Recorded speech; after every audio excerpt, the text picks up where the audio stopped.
बिस्मिल्लाहिर्रहमानिर्रहीम। कैसे हैं भाई आप लोग? रटना नहीं है, समझना है। Syntax book board first year chemistry new book जो है, चैप्टर नंबर 1 स्टोइकियोमेट्री, उसका पार्ट 6 हम करने जा रहे हैं। और कौन सा टॉपिक है ये? Inter conversion of mole and number of particles. ये सेकंड कन्वर्जन है, ठीक है। और इसी में हम third conversion mole and molar volume, उसको भी हम डिस्कस करेंगे। कॉपी पेन से ले लीजिए, लेक्चर को नोट करना है और मुस्कुराते रहना है। ये एग्जाम्पल अब जो होगी इसके बाद 1.1, 1.2 ज़रा क्लियर कर लीजिएगा। 1.1 एग्जाम्पल, 1.2 एग्जाम्पल, ये दो एग्जाम्पल्स कवर कर रही हैं आपकी पहली कन्वर्जन को। पहली कन्वर्जन कौन सी थी? मोल मास वाली। सिंपली मोल को मास में कन्वर्ट करना, मास को मोल में कन्वर्ट करना। उसमें ये दो एग्जाम्पल्स आपकी इस टॉपिक के अंडर आ रही हैं।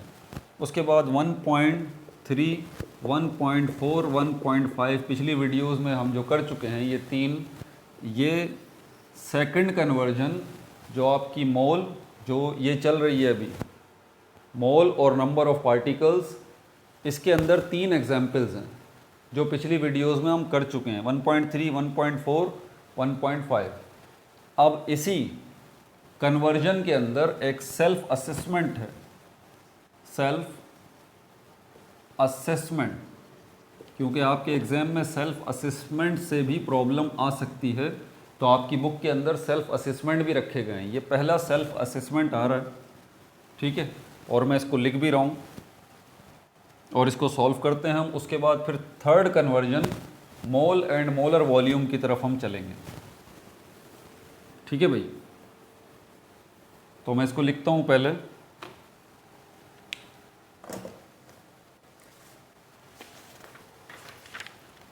Graphite is one of the two crystalline forms of carbon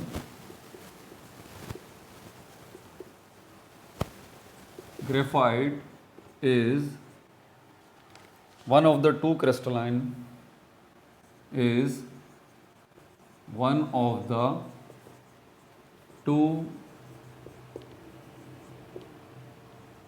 crystalline forms of carbon,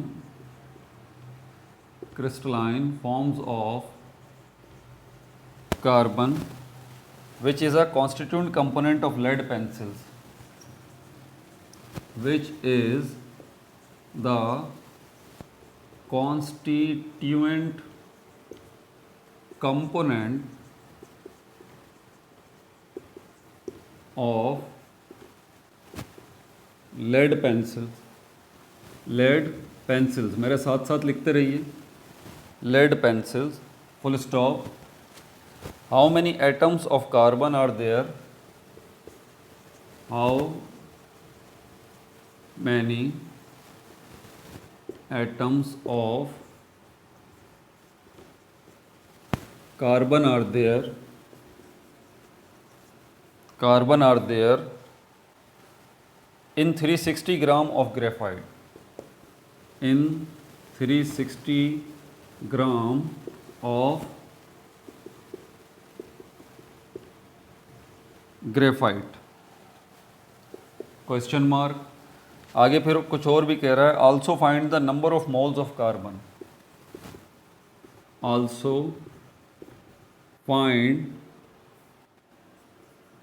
the number of moles of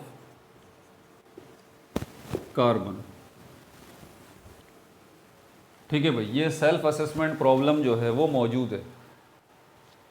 अब यहाँ पर इस प्रॉब्लम को आप समझ लें, इसमें आपसे बोल क्या रहा है, आपकी बुक में दी गई है, ठीक है। Graphite is one of the two crystalline forms of carbon. Carbon की हमारे पास दो क्रिस्टलाइन फॉर्म्स हैं। एक जो है हमारे पास, वैसे तीन हैं, दो हैं, तीसरी को कंसीडर किया जाता है, कभी नहीं किया जाता। बहरहाल दो तो कंफर्म है, एक डायमंड है, दूसरा ग्रेफाइट है। डायमंड प्योरली कार्बन के एटम से मिलके बनता है, और ग्रेफाइट ये आपकी पेंसिल की नोक जो है, ठीक है, ये किससे मिलके बनी है? ये ग्रेफाइट से बनी है असल में। समझ में आ रही है बात? और आप जो पेंसिल्स यूज़ करते हैं उनको लेड पेंसिल्स कहा जाता है। और इनके अंदर जो नोक आपको नज़र आ रही होती है, वो क्या है असल में, वो नोक वो क्या है, वो ग्रेफाइट है। तो ये ग्रेफाइट जो है जिससे आपकी पेंसिल्स बन रही हैं, ये प्योरली कार्बन के एटम से मिलके बनता है, और डायमंड जो है ये भी प्योरली कार्बन के एटम से मिलके बनता है। तो यहाँ पर यही बात की जा रही है कि graphite is one of the two crystalline forms of carbon. Graphite जो है दो में से एक क्रिस्टलाइन फॉर्म है कार्बन की। ये दूसरा कौन सा है, ये डायमंड है। Which is the constituent component of lead pencils. जिसके फिर आगे क्या बता रहा है कि जो कॉन्स्टिट्यूएंट कंपोनेंट है, कॉन्स्टिट्यूएंट का मतलब होता है बनाने वाला, कंपोनेंट का मतलब होता है हिस्सा, यानी कि लेड पेंसिल्स का एक हिस्सा है ये ग्रेफाइट। ठीक है भाई, बाकी तो लकड़ी होती है ना, बीच में ये ग्रेफाइट मौजूद होता है। अब आगे अब असली बात बता रहा है, ये दास्तान सुनाने के बाद हमसे चाहता क्या है। अब वो बोल रहा है how many atoms of carbon, ये है इसका सवाल। अब देखें जब उसने सवाल शुरू कर दिया ना, अब यहाँ से डेटा बनना शुरू हो जाएगा साथ साथ। क्या कह रहा है, number of atoms, number of atoms of carbon, ये वो हमसे पूछ रहा है। How many atoms of carbon, ये इसका सवाल है। How many atoms of carbon, कितने कार्बन के एटम्स हैं जो मिल रहे हैं और उनके मिलने से इतना मास जो है वो ग्रेफाइट का बन रहा है, इतना मास जो है ग्रेफाइट का बन रहा है। तो ग्रेफाइट कार्बन की ही एक क्रिस्टलाइन फॉर्म है, तो हम यहाँ पर लिख सकते हैं मास ऑफ कार्बन या ग्रेफाइट कितना है, 360 ग्राम। ठीक है भाई। और क्या बोल रहा है आगे, एक तो आप वो ये बोल रहा है कि ये जो ग्रेफाइट है आपके पास 360 ग्राम है, ये बता दीजिए कि ये ग्रेफाइट जो है 360 ग्राम है, ये कितने कार्बन के एटम से मिल के बना है, कार्बन एटम्स की तादाद बता दीजिए। दूसरी बात आपसे क्या पूछ रहा है आगे, also find the number of moles of carbon, carbon के नंबर ऑफ मोल्स भी बता दीजिए, नंबर ऑफ मोल्स भी जो है वो बता दीजिए। दो चीज़ें इसने आपसे पूछी हैं यहाँ पर। अब यहाँ पर हमारे पास वही बात है कि मेथड की अगर बात करें तो मेथड हमारे पास तीन हैं, by using formula, by using unitary method, by using chemical equation. Chemical equation तो इसमें कहीं है ही नहीं, तो उसको तो छोड़ दीजिए। अब आपके पास दो ऑप्शन बच जाते हैं कि आप इसको फार्मूले की मदद से हल करेंगे या फिर आप इसको यूनिटरी मेथड के ज़रिए हल करेंगे। मैं दोनों की मदद से करके आपको दिखा देता हूँ। पहले फार्मूले का यूज़ कर लेते हैं, by using formula, bye formula, bye formula. Total अभी तक मैं आपको 3 फार्मूलाज बता चुका हूँ। पहला फार्मूला मैं आपको बता चुका हूँ, नंबर ऑफ मोल्स बराबर हैं mass divided by molar mass. ठीक है।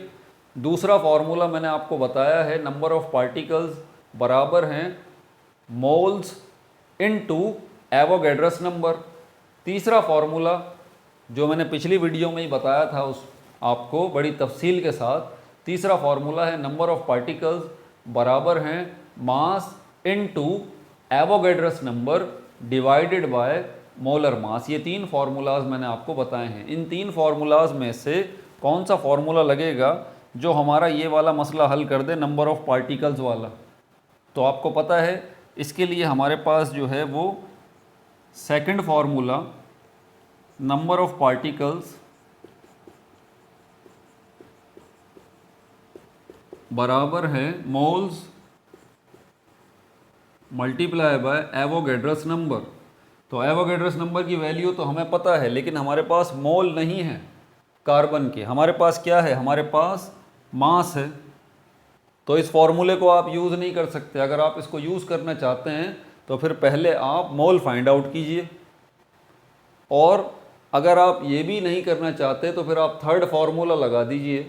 कौन सा वाला, नंबर ऑफ पार्टिकल्स बराबर हैं किसके, mass multiply by Avogadro's number divided by molar mass ठीक है, ये थर्ड फार्मूला आ गया। अब इस थर्ड फार्मूले के अंदर चार चीज़ें हैं, number of particles, mass, Avogadro's number, molar mass. Carbon graphite क्योंकि कार्बन के एटम से मिलके बना है, इसीलिए मोलर मास की जगह तो 12 आ जाएगा, Na की जगह पर आ जाएगा 6.02 इंटू 10⁻23, और मास की जगह पे जो है वो आपका ये आ जाएगा 360। नंबर ऑफ पार्टिकल्स यानी कि नंबर ऑफ एटम्स आपने फाइंड आउट करने हैं, तो वो ऑलरेडी अपनी जगह पर मौजूद है, इसीलिए आपको इस फॉर्मूले को रीअरेंज करने की भी ज़रूरत नहीं है, सिर्फ आप वैल्यूज़ पुट कीजिए। तो यहाँ पर मैं इसकी वैल्यू पुट कर देता हूँ। D2 मैंने किया है, ठीक है। मास कितना है हमारे पास 360 multiply by 6.02 into 10⁻23 divided by molar मास कितना है 12। कैलकुलेटर उठाइए और इसको ज़रा आप सॉल्व कीजिए, लेकिन एहतियात के साथ, क्योंकि इसमें हमारे पास एक साइंटिफिक नोटेशन मौजूद है, ठीक है भाई।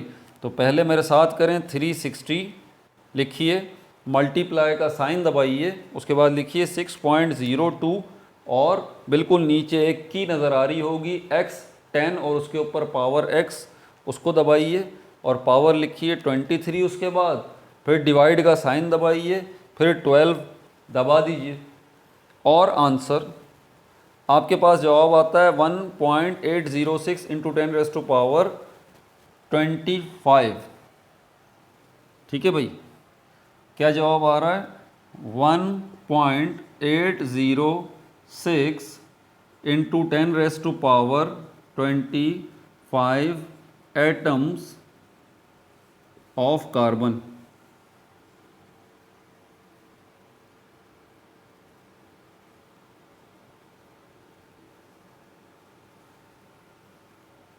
ये मैंने लिख दिया, ठीक है भाई। तो number of atoms of carbon आपने अभी पता कर लिए 1.806 इंटू 10⁻25 एटम्स ऑफ कार्बन। तो एक मसला तो आपने हल कर लिया जो उसने आपसे पूछा था थर्ड फार्मूले को लगा के, ठीक है भाई। यहाँ मैं लिख भी देता हूँ,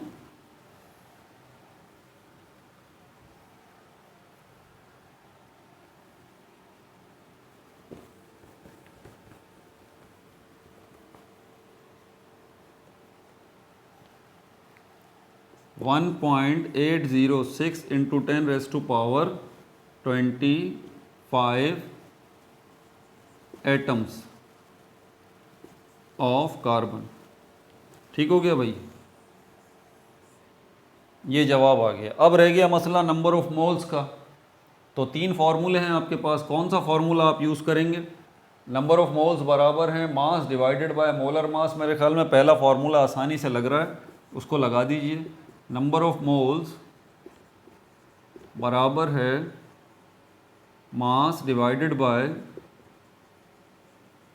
मोलर मास। D2 करके इक्वल का निशान बना रहा हूँ। मास कितना दिया हुआ है 360 और मोलर मास कार्बन का क्या है 12। तो 360 को 12 पे जब आप डिवाइड करेंगे तो आपके पास जवाब जो है वो आएगा 30। ठीक है भाई, 30 आपके पास जवाब आएगा। ये 30 क्या है? ये मोल्स हैं। तो यहाँ पर आपने नंबर ऑफ मोल्स जो हैं वो भी फाइंड आउट कर लिए, वो आ गए आपके पास 30। अब ये जो सेल्फ असेसमेंट वाली प्रॉब्लम होती है, इसका जवाब तो आपको कहीं भी नहीं मिलेगा। अब आपके ट्यूशन सेंटर्स में या एकेडमीज़ में या कॉलेज में प्रोफेसर या टीचर्स आपको जब ये सॉल्व कराएं, नोट्स बनवाएं, तो मैंने तो ये जवाब निकाला है और काफ़ी दफ़ा चेक किया है, तो जवाब मेरा यही आया है, नंबर ऑफ़ एटम्स का यही आया है और नंबर ऑफ़ मोल्स का यही आया है। ठीक है, बाकी फिर भी अगर आपके टीचर्स या एकेडमी या सेंटर्स के अंदर या कॉलेज के अंदर कोई दूसरा जवाब आपको मिलता है तो आप कमेंट में ज़रूर बताइएगा, ताकि फिर हम उसको डिस्कस कर लें। बहरहाल ये मैंने जो है वो काफ़ी ध्यान से मैंने इसको सॉल्व किया, बताने का मकसद ये है। ठीक है, आप ख़ुद भी माशाल्लाह अब ये छठा पार्ट देख रहे हैं, ख़ुद भी इस काबिल हो गए हैं, तो आप ख़ुद भी ये काम अब कर सकते हैं। आप इसको फॉर्मूले के बजाय आप यूनिटरी मेथड से सॉल्व कर लें। ठीक है, तो क्या यूनिटरी मेथड से सॉल्व किया जाए? नहीं, मेरे ख्याल में अब नहीं। यूनिटरी मेथड में काफ़ी दफ़ा पिछली वीडियोस में बता चुका हूँ। तो अब इसको छोड़ के हम आगे बढ़ते हैं तीसरी कन्वर्जन की तरफ।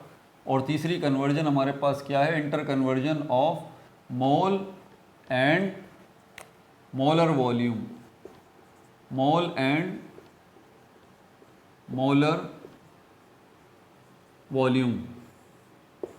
अब ज़रा आगे बढ़ने से पहले दोबारा मुझे आपको रिकॉल कराने दीजिए कौन सी चीज़ मैंने आपको बताया था। स्टोइकियोमेट्री के अंदर 4 एरियाज़ जो हैं वो डिस्कस किए जाते हैं: मास, मोल, नंबर ऑफ पार्टिकल्स और वॉल्यूम। ठीक है, ये आपको याद हो गई होगी अभी तक मेरी बात, अगर आप शुरू से पार्ट 1 से वीडियोस देखते हुए आ रहे हैं तो।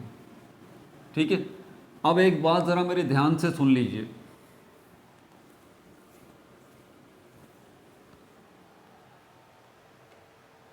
बचपन में पढ़ाया जाता था कि मैटर की 3 स्टेट हैं, सॉलिड, लिक्विड और गैस। ठीक है, लेकिन अब 3 नहीं है बल्कि अब 5 स्टेट जो है वो हो चुकी हैं। ठीक है, लेकिन हम 3 स्टेट्स की तरफ ही अभी फ़िलहाल आपको रखेंगे, सॉलिड, लिक्विड और गैस। ज़रा ध्यान से मेरी बात सुनिएगा और समझिएगा। मास जो आपने पहला टॉपिक देखा था ना, आप किसी भी ऑब्जेक्ट का मास अगर बात करते हैं तो इसमें कोई प्रॉब्लम नहीं है, सॉलिड, लिक्विड, गैस। ठीक है भाई। दूसरी चीज़ है हमारे पास मोल, इसमें भी कोई प्रॉब्लम नहीं है, सॉलिड, लिक्विड और गैस। तीसरी चीज़ है हमारे पास नंबर ऑफ पार्टिकल्स, इसमें भी कोई प्रॉब्लम नहीं है, सॉलिड, लिक्विड और गैस। लेकिन ये चौथी चीज़ जो बताने जा रहा हूँ जिसको हम वॉल्यूम कह रहे हैं, इसमें थोड़ी सी प्रॉब्लम है। ठीक है, सॉलिड का भी वॉल्यूम होता है और लिक्विड्स का भी वॉल्यूम होता है, लेकिन यहाँ पर सॉलिड के वॉल्यूम की बात नहीं की जाएगी। एक ब्रॉड कॉन्सेप्ट ज़रा आप समझ लें। ठीक है, मिसाल के तौर पर अगर आप जो है वो टाइम जो है, एक आसान सी मिसाल देके आपको समझाता हूँ। टाइम जो है वो, आप ये वीडियो देख रहे हैं तो आपको कितना टाइम हो गया इस वीडियो को देखते हुए? आप आवर्स में भी बता सकते हैं, आप मिनट में भी बता सकते हैं, आप सेकंड्स में भी बता सकते हैं, आप माइक्रो सेकंड्स में भी या मिली सेकंड्स में भी आप बता सकते हैं। ठीक है, माइक्रो सेकंड्स में भी आप बता सकते हैं। 1 2 3 4 बता तो सकते हैं ना। घंटों में बता सकते हैं कि भाई ये वीडियो देखते हुए आधा घंटा हो गया, या आप मिनट में बता सकते हैं कि वीडियो देखते हुए 15 मिनट हो गए या 30 मिनट हो गए या 40 मिनट हो गए। आप सेकंड में भी बता सकते हैं कि मुझे जो है वो 10,000 सेकंड हो गए या 5,000 सेकंड हो गए ये वीडियो देखते हुए। या आप माइक्रो सेकंड में भी बता सकते हैं कि मुझे 10 लाख सेकंड हो गए हैं, मुझे 15 लाख सेकंड हो गए हैं। देखिए, बता तो सकते हैं ना। ये एक अलग बात है कि अगर आप माइक्रो सेकंड में या सेकंड में किसी को टाइम बताने लग गए, आपसे कोई पूछता है भाई कितनी देर हो गई वीडियो देखते हुए, तो ये थोड़ी सी अहमकाना बात होगी फ़ी ज़माना, क्योंकि इसकी ज़रूरत नहीं है, मामलात को उलझाने वाली बात है। हाँ, अगर आप घंटों में या मिनट्स में बात करेंगे कि भाई मुझे आधा घंटा हो गया है या मुझे 30 या 35 मिनट हो गए हैं इस वीडियो को देखते हुए, इट्स ओके, तब कोई प्रॉब्लम की बात नहीं है। लेकिन बात को ज़रा समझें, गलत तो नहीं होगा ना। अगर आप किसी को टाइम जो है वीडियो का बताना चाहें तो आप सेकंड में भी तो बता सकते हैं ना। आप माइक्रो सेकंड में भी बता सकते हैं, नैनो सेकंड में भी बता सकते हैं। समझ में आ रही है बात आपको? वो कतन गलत नहीं होगा, ये बात तय है। बिल्कुल इसी तरह सॉलिड जो है, हम इनका मास भी बताते हैं, सॉलिड्स का वज़न भी बताते हैं, हम सॉलिड को मोल में भी बताते हैं, हम सॉलिड के नंबर ऑफ पार्टिकल्स भी बताते हैं, और हम सॉलिड के जो है वो वॉल्यूम भी बताते हैं। आपसे कोई पूछ ले कि एक गोल्ड का पीस है, गोल्ड का पीस, ठीक है, एक बिस्किट है गोल्ड का, वो सॉलिड है, तो आप उसका मास भी बता सकते हैं उसी गोल्ड के पीस का, आप उसके मोल भी बता सकते हैं उस गोल्ड के पीस का, और आप नंबर ऑफ पार्टिकल्स भी बता सकते हैं उस गोल्ड ऑफ पीस का, और आप उसका वॉल्यूम भी बता सकते हैं पीस ऑफ गोल्ड का। बात समझ आ रही है? कोई परेशानी की बात नहीं है, आप बता सकते हैं। और इसी तरह कोई लिक्विड है, मिसाल के तौर पर अगर वाटर है, पानी ले लीजिए, तो पानी का आप मास भी बता सकते हैं। पानी हालांकि लिक्विड है, आपने सुना होगा नॉर्मली लिक्विड्स को लीटर्स में लिया जाता है, ठीक है। लेकिन अगर आप लिक्विड्स को या पानी को, पानी की मिसाल अगर मैं इसमें लूँ, आप उसका मास भी बता सकते हैं कि भाई इतना किलो पानी है। आप मोल भी बता सकते हैं कि भाई इतने मोल हैं पानी के। आप नंबर ऑफ़ पार्टिकल्स भी बता सकते हैं कि H2O के मॉलिक्यूल्स इतने हैं इसके अंदर, इस पानी के अंदर। और आप पानी का वॉल्यूम भी बता सकते हैं, ठीक है, कोई परेशानी की बात नहीं। लेकिन प्रॉब्लम यहाँ पर आ जाती है गैस को लेके। केमिस्ट्री की दुनिया में जब हम गैस की बात करते हैं ना, तो फिर थोड़ा हमें मोहतात होना पड़ता है। वजह क्या है, जो सॉलिड चीज़ें होती हैं और जो लिक्विड चीज़ें होती हैं, इन दोनों चीज़ों के ऊपर टेम्परेचर और प्रेशर का कोई ख़ास फ़र्क नहीं पड़ता। इन दो चीज़ों का कोई ख़ास फ़र्क नहीं पड़ता। मिसाल के तौर पर अगर आप जो है वो एक गोल्ड का पीस है, अगर आप यहाँ पे ला के रख दें, सुबह से लेकर शाम तक रख दें, तो कोई फ़र्क नहीं पड़ेगा उसके ऊपर। सपोज़ करें गर्मियों के दिन चल रहे हैं, ठीक है, आप यहाँ पर एक गोल्ड का पीस ला के रख देते हैं टेबल के ऊपर, सुबह से लेकर रात तक उस पर कोई फ़र्क नहीं पड़ेगा, उसके मास पे कोई फ़र्क नहीं पड़ेगा, उसके मोल पे कोई फ़र्क नहीं पड़ेगा, उसके नंबर ऑफ़ पार्टिकल्स पे कोई फ़र्क नहीं पड़ेगा, उसके वॉल्यूम पे भी कोई फ़र्क नहीं पड़ेगा। आप जो है वो किसी लिक्विड को ला के रख देते हैं, ठीक है, किस चीज़ का फ़र्क नहीं पड़ेगा, मेरी बात ज़रा समझिएगा। वो गोल्ड का पीस जो आपने यहाँ पे रखा है, तो इस एनवायरनमेंट का क्या टेम्परेचर नहीं है? बिल्कुल है, जिसको रूम टेम्परेचर कहते हैं ना। तो क्या इस एनवायरनमेंट का, इस रूम का कोई टेम्परेचर नहीं है? बिल्कुल है। क्या यहाँ पर एयर प्रेशर नहीं है? बिल्कुल है। इस रूम के अंदर एयर मौजूद है तो एयर का प्रेशर भी होगा, और इस रूम के अंदर इस रूम का कोई ना कोई टेम्परेचर भी होगा। लेकिन इस रूम के अंदर मौजूद टेम्परेचर और एयर प्रेशर का कोई फ़र्क जो है वो उस गोल्ड के पीस के ऊपर नहीं पड़ रहा, क्योंकि वो सॉलिड है। आप लिक्विड की बात करें, कोई पानी आप ले लेते हैं, तो उसके मास पर, उसके मोल पर, उसके नंबर ऑफ़ पार्टिकल्स, इन तीन चीज़ों के ऊपर लिक्विड वाटर के कोई फ़र्क इस टेम्परेचर को और इस प्रेशर का नहीं पड़ रहा। पड़ तो रहा है, ठीक है, पड़ तो रहा है, लेकिन इतना ज़्यादा नहीं पड़ रहा, इतना ज़्यादा नहीं पड़ रहा। हाँ, ये हो सकता है कि वो पानी जो है, क्योंकि सारा टेम्परेचर का इतना फ़र्क पड़ेगा कि वो पानी जो है वो एवापोरेट हो जाएगा। सुबह आपने एक गिलास पानी रखा है, दोपहर में या शाम में थोड़ा सा आपको कम नज़र आए, अगर कमरे का दर्जा हरारत या टेम्परेचर थोड़ा सा ज़्यादा है तो, ठीक है, लेकिन वो इतना फ़र्क नहीं पड़ेगा जितना कि पड़ना चाहिए। समझ आ रही है बात आपको? तो लिक्विड जो है उनके ऊपर भी कोई ख़ास टेम्परेचर चेंज का, या आपके रूम टेम्परेचर का, या आपके रूम में मौजूद एयर प्रेशर का, लिक्विड के मास, मोल, नंबर ऑफ़ पार्टिकल्स और वॉल्यूम पे कोई ख़ास फ़र्क नहीं पड़ेगा। लेकिन अगर आप गैस की बात करते हैं, यहाँ गड़बड़ हो जाएगी, यहाँ गड़बड़ हो जाएगी। आप एक गैस, पहली बात है गैस को आप ओपन तो रख नहीं सकते, जैसे कि आपने गोल्ड का पीस रख दिया था या आपने जो है वो पानी का गिलास ओपन रख दिया था, गैस आप ऐसे रख ही नहीं सकते, गैस तोड़ जाएगी। तो गैस डेफिनेटली जो है वो एयर टाइट कंटेनर में बंद होगी, एयर टाइट कंटेनर में गैस बंद होगी। आप जब इस रूम में उसको रख देंगे लाके, तो रूम में जो टेम्परेचर है, जो रूम का टेम्परेचर है या जो रूम का प्रेशर है, वो उस गैस के मास पे असरअंदाज नहीं होगा। रूम का जो टेम्परेचर है या रूम का जो एयर प्रेशर है उस गैस के मोल पे असरअंदाज नहीं होगा। रूम का जो टेम्परेचर है या रूम का जो प्रेशर है उस गैस के नंबर ऑफ़ पार्टिकल्स पे भी कोई असर नहीं पड़ेगा। लेकिन रूम का जो टेम्परेचर है या रूम का जो एयर प्रेशर है वो वॉल्यूम के ऊपर असर डालेगा। जी, ये गैसेस का प्रॉब्लम है, ये गैसेस का प्रॉब्लम है कि रूम का टेम्परेचर ज़रा सा भी बढ़ा या कम हुआ, या रूम के अंदर मौजूद एयर प्रेशर ज़रा सा भी बढ़ा या कम हुआ, उसका असर गैस के वॉल्यूम पे लाजमी पड़ेगा। क्लियर हो गई ये बात? कोई कन्फ्यूजन तो नहीं है? समझ आ गई बात आपको? अब हम क्या करें, अब हम क्या करें, जब हम गैस को डील कर रहे हैं तो हम क्या करें? क्योंकि हम ये बात जानते हैं कि आप एक कमरे में बैठे हुए हों या बाहर आप सहन में बैठे हों या छत पे बैठे हों, ये दोनों चीज़ें मुस्तकिल चेंज होती रहती हैं, ये दोनों चीज़ें मुस्तकिल चेंज होती रहती हैं। टेम्परेचर जो है वो भी चेंज होता रहता है और प्रेशर जो है वो भी चेंज होता रहता है। तो यहाँ पर इसका मतलब हुआ गैस का जो वॉल्यूम है वो भी चेंज होता रहेगा। कभी वॉल्यूम जो है वो बढ़ेगा गैस का, कभी वॉल्यूम जो है वो घटेगा गैस का, होता है।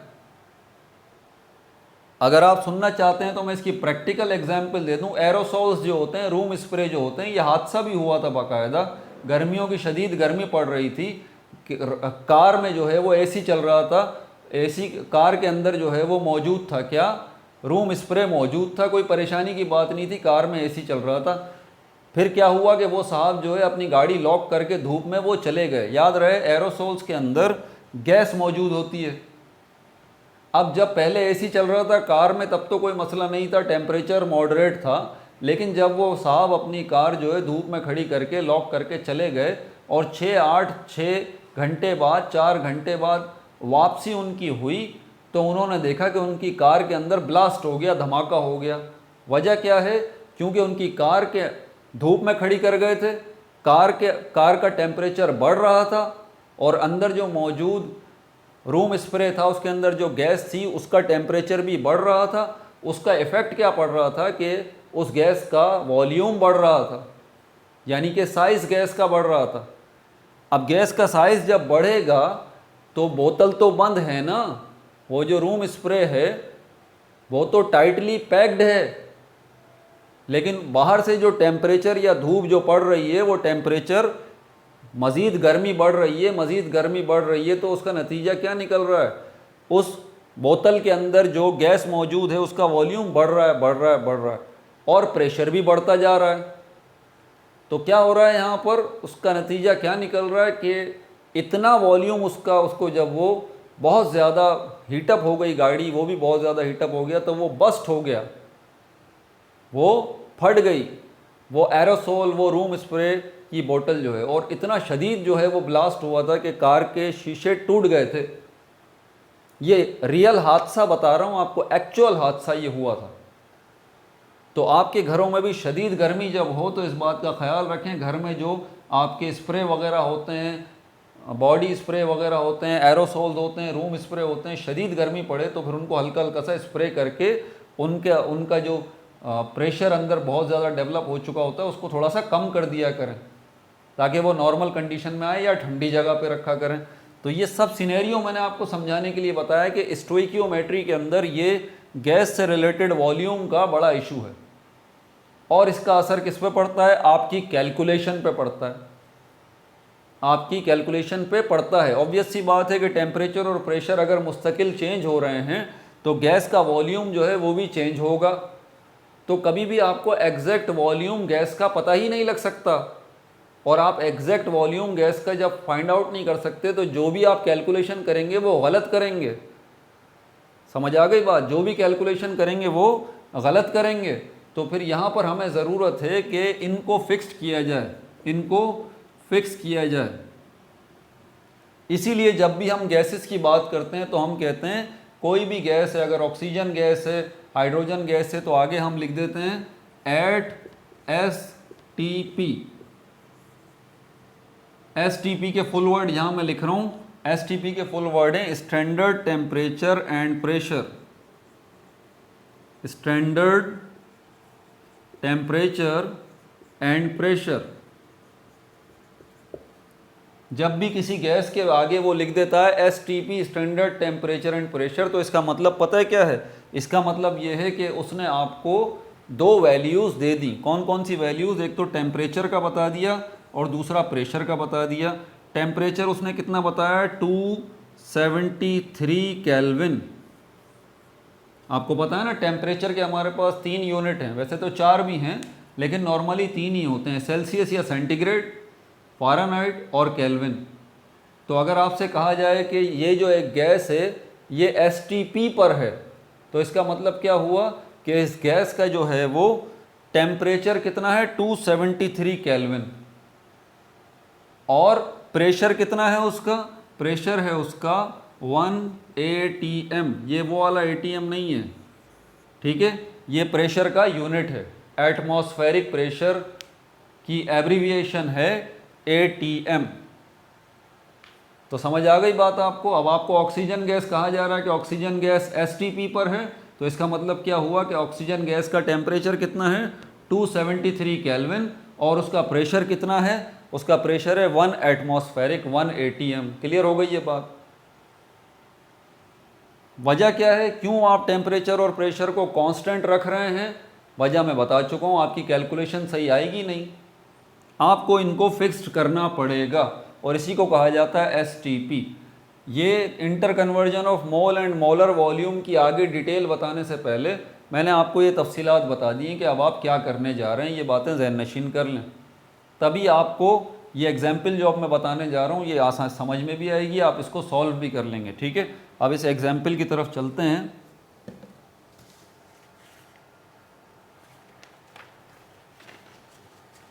वन 1.6 ये आपकी इंटर कन्वर्जन की जो सीरीज़ है ये उसकी आखिरी एग्जाम्पल है। ठीक है भाई,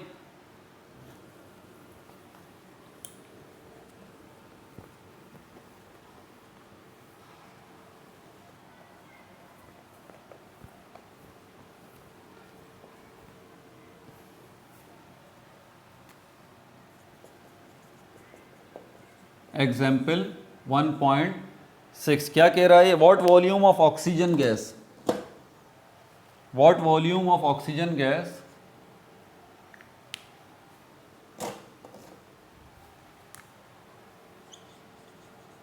what volume of oxygen gas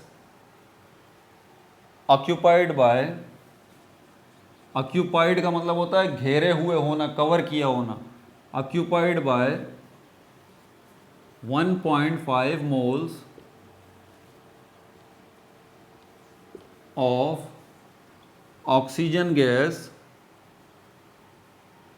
at STP, at STP। ठीक है भाई, अब इसका डेटा देख लें आप।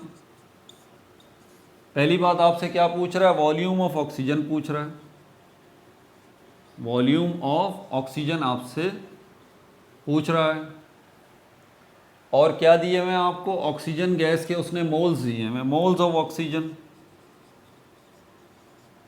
Moles of oxygen 1.5 moles. क्या करें इसके लिए, वही हमारे पास तीन मेथड हैं, by using formula, by using unitary method, by using chemical equation. तो केमिकल इक्वेशन तो इसमें कहीं दी हुई नहीं है, वो तो होगी नहीं, फार्मूला है हमारे पास, या फिर हमारे पास जो है वो यूनिटरी मेथड है। ठीक है, तो यहाँ फार्मूले का यूज़ करेंगे, मैं फार्मूला आपको बता देता हूँ, ये चौथा फार्मूला है। ठीक है, सोल्यूशन कौन सा ये फार्मूला है, नंबर ऑफ मोल्स बराबर हैं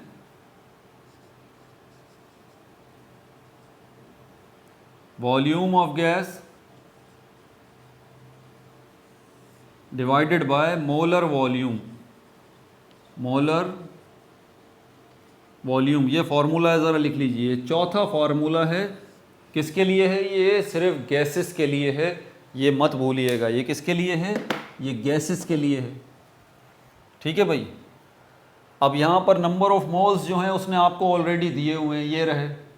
मोलर वॉल्यूम एट STP किसी का भी ज़हन नशीन कर लें आप, मोलर वॉल्यूम नोट्स में डाल लें इस बात को, molar volume of any gas at STP is equal to 22.4 cubic decimetre.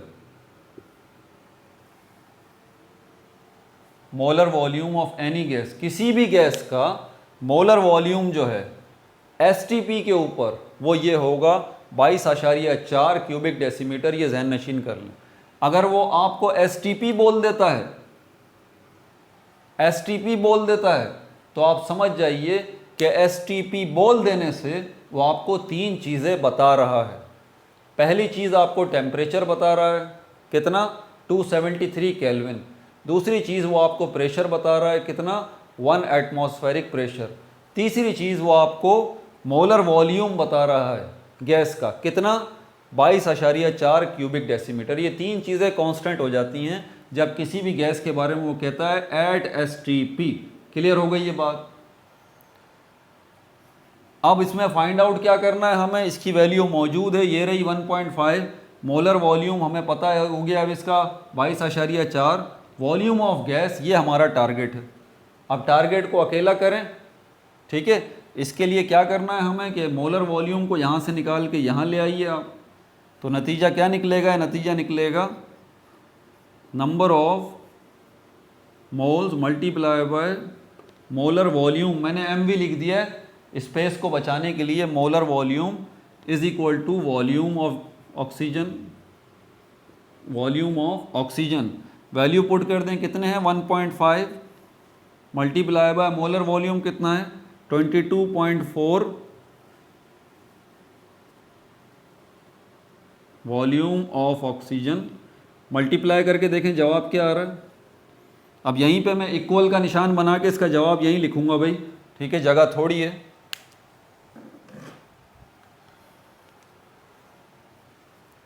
One 1.5 multiply by 22.4 33.6 cubic decimetre.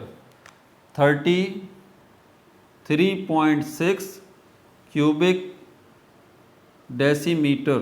ये आपने क्या फाइंड आउट कर लिया, आपने वॉल्यूम फाइंड आउट कर लिया किसका, ऑक्सीजन गैस का, जबकि पास आपके पास मोल कितने थे, इतने थे, ठीक है भाई। तो ये यहाँ पर हमारे पास कन्वर्जन की सीरीज़ ख़त्म हो चुकी, ठीक है, कन्वर्जन की सीरीज़ हमारे पास ख़त्म हो चुकी। दोबारा आपको ये बात बता दूं कि यही सब कुछ आप जो है वो यूनिटरी मेथड के ज़रिए भी फाइंड आउट कर सकते हैं। अब अगला टॉपिक हमारा क्या होगा, पार्ट 7 के अंदर हम क्या डिस्कस करेंगे। 3 रिलेशनशिप हैं, आपको पहले ही बता देता हूँ। मास mass relationship, mass volume relationship और वॉल्यूम वॉल्यूम रिलेशनशिप, ठीक है। अपना बहुत ज़्यादा ख्याल रखिएगा, जितना ज़्यादा शेयर कर सकते हैं उतना ज़्यादा शेयर करें। No like no subscribe, only share.